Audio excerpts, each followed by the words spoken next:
Day 7 na ng impeachment trial ni Vice President Sara Duterte. Hingi tayo ng update sa Senado sa ulat on the spot ni Sandra Aguinaldo. Sandra? Yes, Rafi, ngayong araw nga na ito ay inaasahan yung pagpapatuloy ng talakayan kaugnay doon sa hinihingi ng prosecution na isabina yung bank at tax records ni Vice President Sara Duterte at kanya pong mister na si Attorney Mans Carpio. Noong nakaraang Miyerkules, kung nyo pong maaalala, ay nagsagawa ng oral arguments ang impeachment court at doon nga po ay sumalang yung depensa at prosecution kaugnay pa rin ng usapin na yan.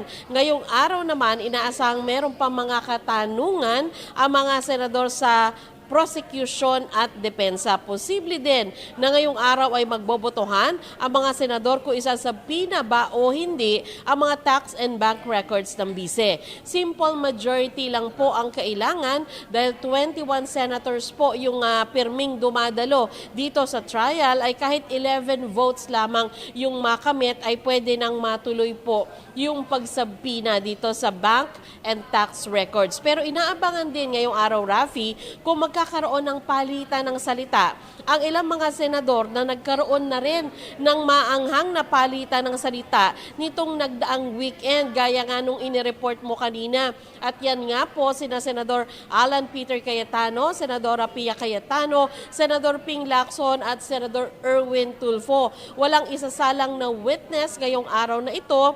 Bukas pa kasi ang inaasahang pagsalang naman bilang witness ng prosecution si NBI Chief Melvin Matibag. Siya na po ang huling witness para sa Article 4 o grave threats. Sa ngayon, Rafi, bukod dyan sa impeachment trial na pinagkakaabalahan ng ating senator judges, ay tinatalakay na rin dito yung nalalapit na State of the Nation address ni Pangulong Bongbong Marcos at kaugnay po dyan, sabi po ng ilang senador, ay magiging umaga yung impeachment trial ni Vice President Sara Duterte at maaring sa hapon naman yung kanilang sesyon. So yan muna po ang pinakahuling ulat mula dito sa Senado. Rafi?